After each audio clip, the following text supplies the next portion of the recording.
오늘 우리에게 주신 하나님의 말씀은 느헤미야 3장 5절 그리고 27절 말씀입니다. 하나님의 말씀 느헤미야 3장 5절 그리고 27절 말씀입니다. 5절부터 같이 읽겠습니다. 시작. 그 다음은 드고아 사람들이 중수하였으나 그 귀족들은 그들의 주인들의 공사를 분담하지 아니하였으며 27절입니다. 그 다음은 드고아 사람들의 한 부분을 중수하여 내민 금망대와 마주 대한 곳에서부터 오벨 성벽까지 이르렀느니라. 아멘. 어떤 명소를 방문하면 가끔 기부자들의 이름이 빼곡하게 나열되어 있는 현판을 볼 때가 있습니다. 때로는 돌에 새겨 있기도 하고요. 그곳이 세워지고 유지되는 데 기여한 이름들을 남김으로 그 명예를 높여주는 것이지요. 오늘 본문이 속한 3장도 어쩌면 비슷하다 할 수 있겠습니다. 우리가 다 읽지는 않았지만 눈으로 살펴보면 단번에 알 수 있듯이 예루살렘 성벽 재건에 참여한 사람들의 이름이 지금 나열되어 있습니다. 물론 여느 명소와 같이 성벽에 새긴 것은 아니지만 그보다 더 가치 있는 하나님의 말씀에 이름이 기록되었다라는 것은 정말 명예롭고 아름다운 일이지요.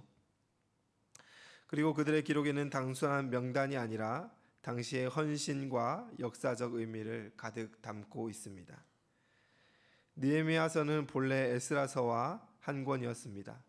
성전 재건과 성벽 재건이라는 두 사건으로 중심을 이룬 책이지요. 성전은 예배의 회복을, 성벽은 거룩한 구별, 성별을 의미하고 있습니다. 하나님께서 포로귀한 공동체에게 가장 먼저 요구하신 것은 경제, 생활의 기반의 회복이 아니라 예배와 거룩함의 회복이었다라는 것을 우리에게 보여주고 있습니다. 그렇게 성전과 성벽은 늘 함께 짝을 이루고 있습니다. 예배가 회복되면 반드시 우리의 삶도 변화되고 회복되어야 됩니다. 삶의 경계가 무너지면 예배가 무너지기 때문입니다. 그런 의미에 있어 이 건축에 참여한 이 사람들의 이름을 성경이 기록하고 있는 것은 당연하고 마땅하다라고 할 수 있겠지요. 그런데 문제는 성경을 묵상하는 성도님들의 입장에서 이런 이름들의 나열이 반갑지가 않다라는 것입니다. 본문이 속한 느헤미야 3장은 성도가 묵상을 하다가 가장 빨리 넘겨버리는 장 중에 하나이지요.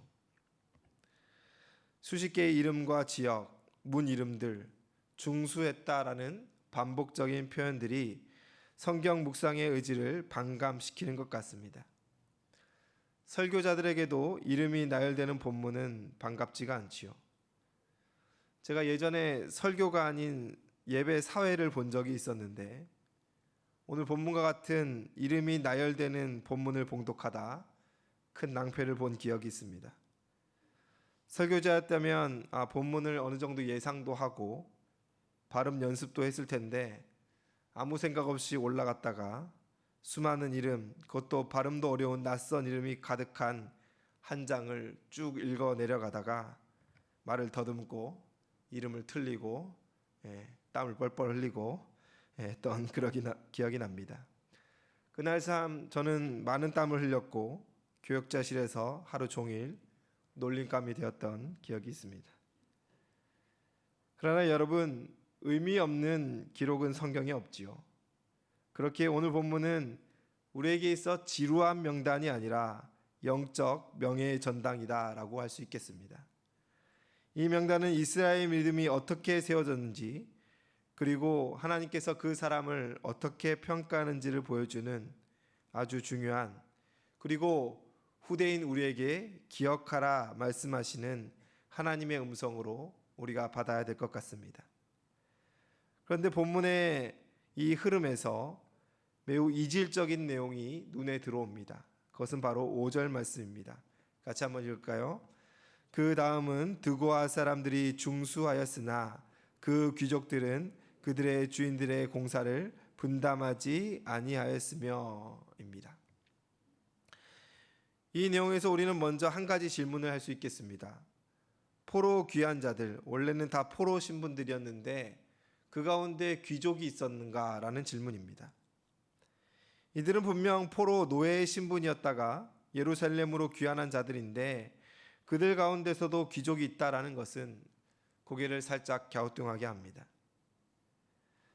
남유다를 멸망시킨 바벨론은 포로를 자기 나라에 흡수하여 교육, 행정, 상업에 투입했습니다. 그런데 많은 포로들 가운데 유대인들이 특히 상술과 금융에 강했고 상당수는 사업적 성공에 이르렀습니다.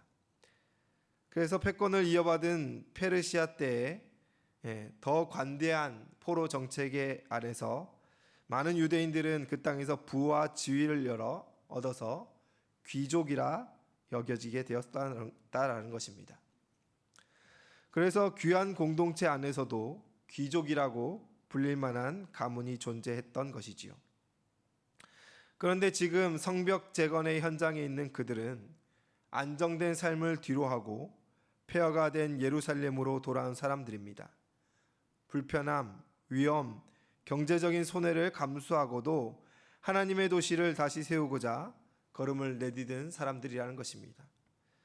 그렇다면 귀족이라고 불리는 자들, 사회적으로 굉장히 지위가 높은 그들은 어쩌면 그 많은 것을 더 포기하기 어려웠고 더 많은 것을 희생하고 헌신의 결단을 가지고 오늘 이 자리에 있다라는 것을 우리는 상상할 수 있다라는 것입니다. 그런데 오늘 이 귀족들이 하나님 앞에서 어떠한 반응을 보였는지를 우리에게 보여주고 있습니다. 5절 하반절을 이르기를 그 귀족들은 그들의 주인의 공사를 분담하지 아니하였으며 라고 말합니다. 하나님 앞에 헌신하여 포로 귀환하였는데 자신의 안정된 삶을 뒤로하고 지금 예루살렘 성벽 앞에 있는데 그들이 이처럼 행동하고 있다는 것입니다. 헌신하는 마음으로 예루살렘에 귀환하였으나 이런 갈등과 불협화음을 보여주는 주인공이 되었습니다. 이 분담하지 아니하였으며라는 히브리어 원어는 멍에를 목에 대고 굽히지 않았다라고 해석할 수 있습니다. 의역하면 하나님의 일을 자기 목 아래 두기를 거부했다. 겸손히 공동체의 짐을 지려 하지 않았다라는 의미로 우리가 해석할 수 있습니다. 드고아 귀족은 포로 귀한 공동체 안에서 상위 계층으로 자리했습니다. 그래서 하나님 앞에서 그들의 마음도 높아졌던 것 같습니다. 이렇게 높은 지위는 종종 우리의 섬김을 제한합니다. 지위가 높아도 마음만 높아지지 않으면 괜찮겠지만 지위와 함께 마음도 높아지면 하나님 앞에서 이처럼 무너지게 되는 것입니다. 성벽 재건은 노동과 많은 비용을 요구했지요. 드고아 귀족은 마음속에 어쩌면 어떻게 계산을 했을지도 모르겠습니다. 이런 일은 내가 할 일이 아니야. 이거는 장인들이나 할 일이지. 나까지 할 필요 있겠나? 이처럼 하나님의 일은 계산하는 순간 완전히 방향성을 잃어버리게 되는 것입니다. 저는 육군 학사 장교로 군 복무를 하였습니다. 소위 계급장을 달고 자대에 배치를 받았는데 초임 소대장이라 이등병이랑 별반 다를 것 없이 매우 어리버리하고 어색했던 기억이 있습니다.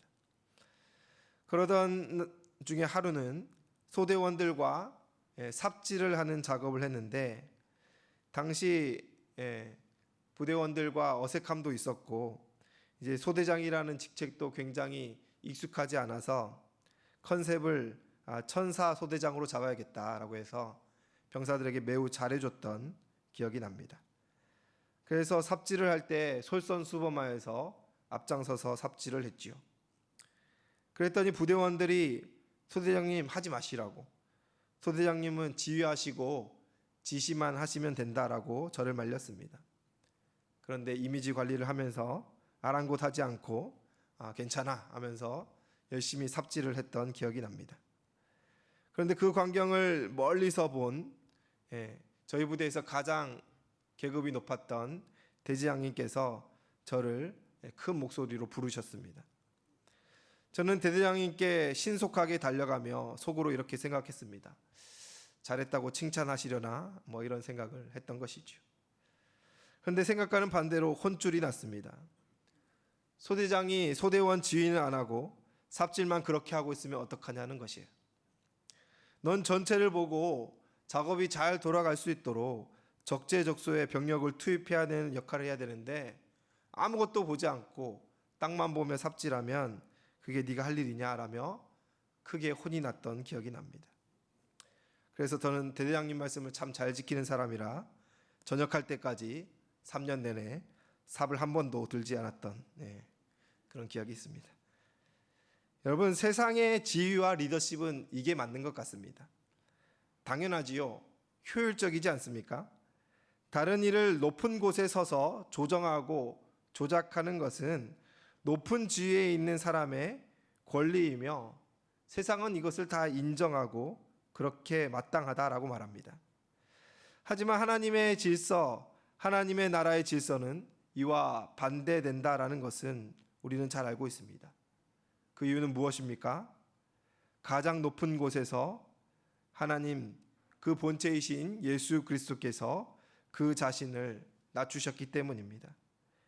예수 그리스도께서 이 땅에 오심으로 하나님의 백성 누구도 누가 크냐, 누가 높냐라는 것은 무의미한 것이 되었습니다.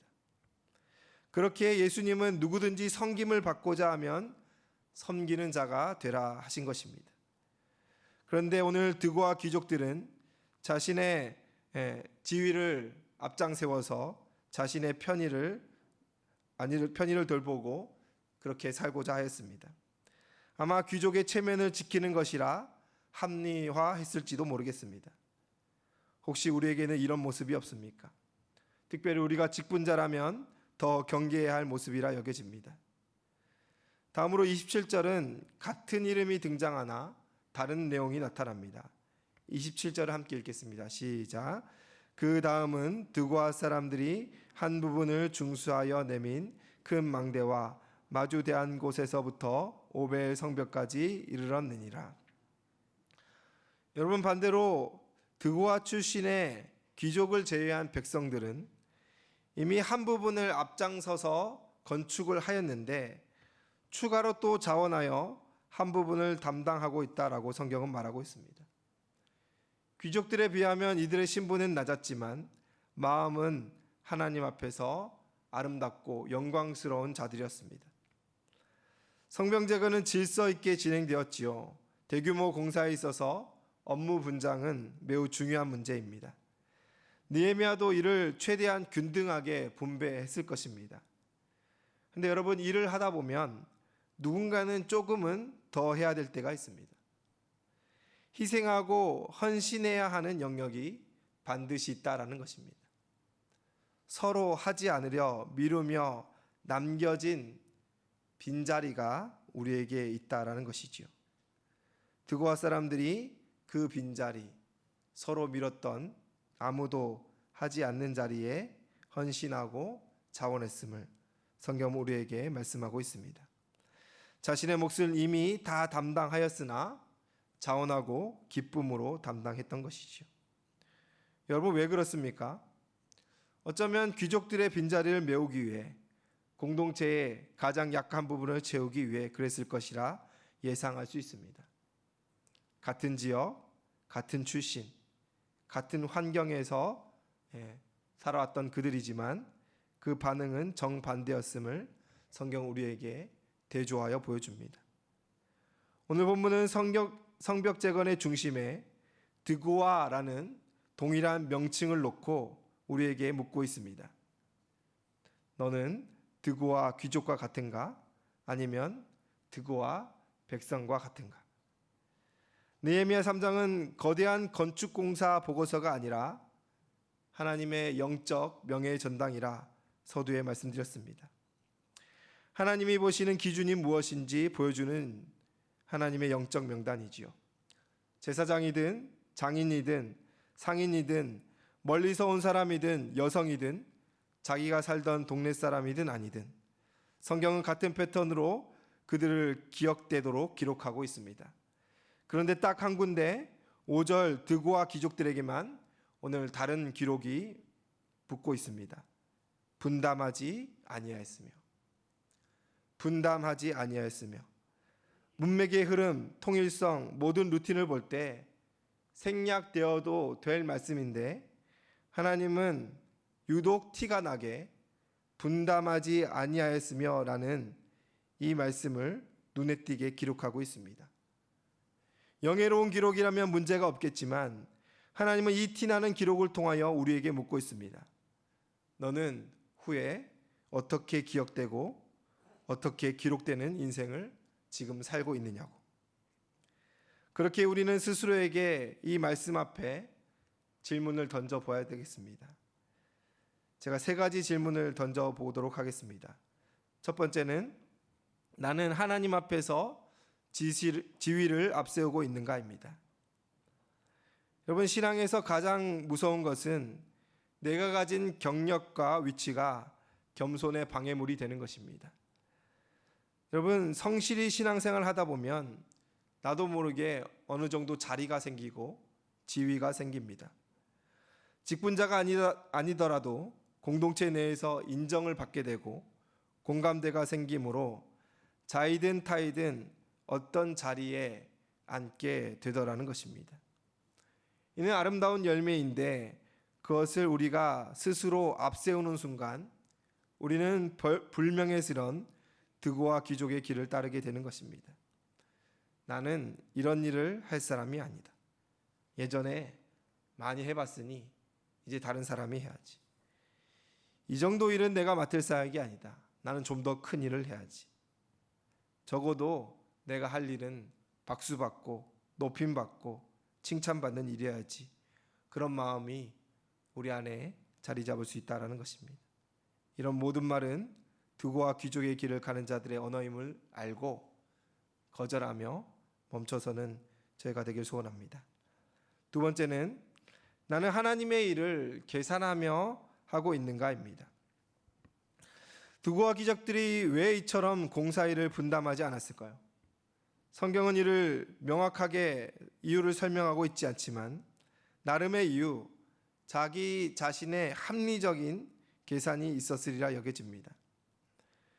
그들도 함께 귀환한 공동체였기에 귀족의 체면 때문이라고만 이유를 단정하기는 어렵다라는 것이지요. 하지만 그 이유가 무엇이든 어떤 것이든 그들 나름의 계산이 무엇이든 간에 하나님의 계산법은 그들과 같지 않았다라는 것입니다. 하나님은 그들의 합리화와 그들의 계산법을 인정하지 않으셨습니다. 하나님의 일 앞에서 계산하면 스스로 무너지게 되어 있습니다. 믿음은 계산을 넘어서는 순간 나와 공동체가 하나로 하나님의 나라로 지어져 가고 세워져 가는 것임을 꼭 기억하시기를 소원합니다. 마지막 3번째, 나는 원하는 대로 사는가 아니면 부르심을 따라 사는가라는 질문입니다. 여러분, 드고아 사람들이 27절에 건축한 오벨이라는 구간은 지형이 험하고 복잡하고 건축의 난항을 겪는 말 그대로 아무도 하고 싶지 않은 일입니다. 여러분, 공동체에서 아무도 하려 하지 않는 일, 그리고 심지어 내가 하지 않아도 될 것 같은 일, 누가 봐도 나는 열애되는 일, 남의 목처럼 보이는 일, 그 빈자리에 하나님의 부르심이 있으심을 믿으시기 바랍니다. 성벽 재건의 명단 속에 가장 큰 메시지는 이것입니다. 하나님은 성별되고 예배하는 자를 찾으신다라는 것이지요. 하나님의 멍에를 회피한 사람을 불명예스럽게 기억하시고 멍에를 더 진 사람은 영광스럽게 기억하여 기록하심을 오늘 성경은 우리에게 보여주고 있습니다. 드고아라는 이름은 같았지만 하나님의 기록에 지금 우리에게 기억되는 그 평가는 완전히 달랐습니다. 오늘 우리도 하나님 앞에서 더 중수한 사람, 건축을 더 담당한 사람, 빈자리로 나아간 사람, 모두가 미룬 일을 감당한 사람으로 기억되시기를 주님의 이름으로 소원합니다.